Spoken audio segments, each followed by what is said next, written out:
Baik, Assalamualaikum warahmatullahi wabarakatuh. Selamat pagi semuanya. Perkenalkan, saya Ridwan dari Kemenko PMK ya, yang akan memandu rapat kita pada pagi hari ini. Terima kasih pada hadirin semua yang sudah menyempatkan waktu dan memenuhi undangan rapat atau diskusi kita hari ini terkait isu strategis bagaimana perumahan layak dan terjangkau bisa memperkuat ketahanan nasional.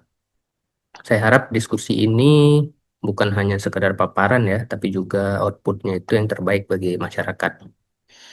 Langsung saja kita mulai di pembahasan pertama kita yaitu tentang backlog perumahan dari Kementerian PKP nih. Silakan Pak John dijelaskan gimana kondisi perumahan kita saat ini, Pak. Ya, terima kasih Pak Rizwan atas waktunya. Izin Pak, Bu, di sini saya ingin menyampaikan, saya perkenalan dulu ya, saya John dari Kementerian PKP. Ingin menyampaikan kalau permasalahan rumah tidak layak huni di Indonesia ini merupakan tantangan yang sangat besar ya, terutama bagi masyarakat ya berpenghasilan rendah. Berdasarkan data survei yang dilakukan oleh Susenas BPS tahun 2023, backlog kepemilikan rumah mencapai 9,9 juta unit dan backlog kelayakan rumah mencapai 26,9 juta rumah tangga. Banyak sekali rumah yang tidak layak ya, terutama untuk di kawasan urban yang sangat padat.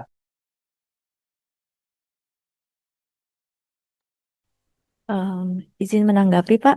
Saya Klasa dari akademisi ingin menyampaikan bahwa kalau dari data backlog sebesar 9,9 juta unit tersebut, tentu menjadi perhatian yang cukup serius. Namun, saya di sini ingin menekankan bahwa kualitas hunian tidak semata-mata ditentukan oleh kondisi fisik bangunan. Banyak rumah yang layak secara fisik, tapi berada di lokasi yang tidak mendukung mobilitas, pendidikan, atau bahkan pekerjaan. Hunian yang baik juga harus terintegrasi dengan ekosistem kota yang sehat dan inklusif. Menanggapi, kami dari LSM setuju dengan apa yang dikatakan oleh Ibu Klasa. Dan jangan dilupakan juga warga informal yang tidak terdata. Mereka itu yang paling rentan.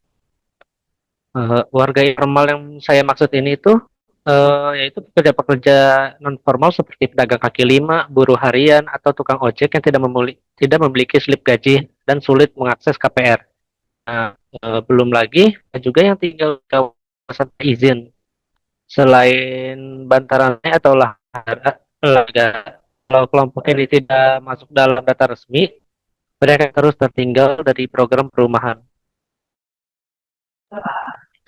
Justru itu, izin Pak, saya Taufik dari BPS, Badan Pusat Statistik. Kami sedang memutakhirkan data tunggal sosial ekonomi nasional atau sering disebut DTS agar program perumahan benar-benar menyasar masyarakat yang belum punya rumah atau tinggal di hunian yang tak layak. DTSN ini nantinya akan menjadi alat utama dalam mengintervensi segala kebijakan yang berpihak kepada rakyat, termasuk kebijakan perumahan ini.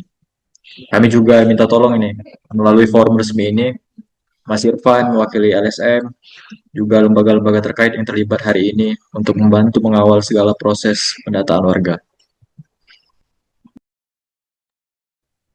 Angka 9,9 juta itu merupakan angka yang besar ya untuk backlog dari pendataan tadi dari Bapak Taufik BPS melakukan pendataan. Berarti kan selanjutnya itu masalah kita adalah skema pembiayaan nih untuk perumahan dari Pak dari Kemenkeu nih. Saya lihat ada Pak Jayandra. Coba tolong Pak dijelaskan gimana nih skema pembiayaan perumahan dari Kemenkeu Pak. Baik, terima kasih Pak Rizwan. Izin Bapak Ibu, saya Jayandra dari Kemenkeu. Kami dari Kemenkeu sudah siapkan KPR subsidi untuk masyarakat berpenghasilan rendah dan juga obligasi hijau untuk pembangunan berkelanjutan. Namun Bapak Ibu, kami menghadapi tantangan dalam keterlibatan swasta yang masih belum banyak. Karena itu kami saat ini sedang mendorong kerjasama lewat skema public-private partnership dan beri insentif supaya swasta ini bisa lebih tertarik, Bapak Ibu. Tujuannya agar pembiayaan perumahan ini makin mudah dijangkau, adil, dan berkelanjutan. Itu dari kami, dari Kemenkeu untuk saat ini, Bapak. Izin menanggapi, Pak. Saya Indri dari perbankan. Eh, Kami dari perbankan tentu sangat mendukung kredit mikro ya, Bapak Ibu ya. Tapi masalah yang ada saat ini di lapangan, pada saat proses pengajuan pembiayaan itu kami banyak menemukan kecenderungan masyarakat yang belum memenuhi kriteria untuk mendapatkan fasilitas itu. Untuk itu masyarakat masih memerlukan ada yang namanya jaminan sosial dan program atau skema dari pemerintah yang bisa memudahkan bantuan pembiayaan pemesannya tersebut, Pak. Izin saya Iqbal dari perwakilan KPSS. Bapak Ibu sekalian, saya hanya ingin menanggapi data dari kami, dari Kemensos tuh bisa bantu identifikasi kelompok rentan ini.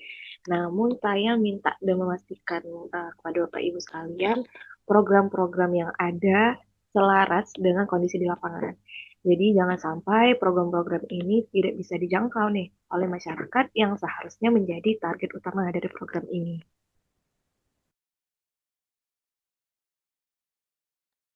Baik, mungkin dari sisi BUMN, kami Perumnas, kami selaku BUMN, kami Perumnas selaku BUMN sendiri memiliki tugas menyediakan kebutuhan esensial bagi masyarakat begitu. Dalam hal ini ya terkait dengan papan gitu. Eh, Kebutuhan pokok manusia, sandang pangan dan papan. Eh, Kami memiliki komitmen mengembangkan perumahan bagi kebutuhan masyarakat, tidak hanya sebatas rumah tapak dan rumah susun yang dapat diakses secara ekonomi begitu oleh masyarakat, namun juga pengembangan permukiman dan pengembangan wilayah kota baru begitu. Sehingga tidak hanya sebatas rumah, namun juga memastikan lingkungan dari perumahan itu berada itu layak begitu. Namun kami juga sudah menjalin kolaborasi antar BUMN sehingga akses kepemilikan rumah dapat dipenuhi secara pembiayaan serta perumahan yang menjadi tempat hunian dipastikan layak secara lingkungan dan sarana pendukungnya kurang lebih seperti itu. Baik, berarti kolaborasi ya tadi antara Kemenq, perbankan, Mensos dan juga BUMN Perumnas ya, menyediakan program bantuan bagi masyarakat. Nah, ini kan masalahnya kita mau bangun nih.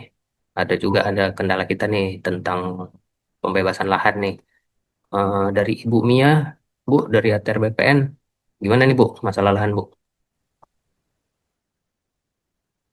Kami dari ATR BPN sekarang sedang mempercepat sertifikasi dan revisi tata ruang, Pak.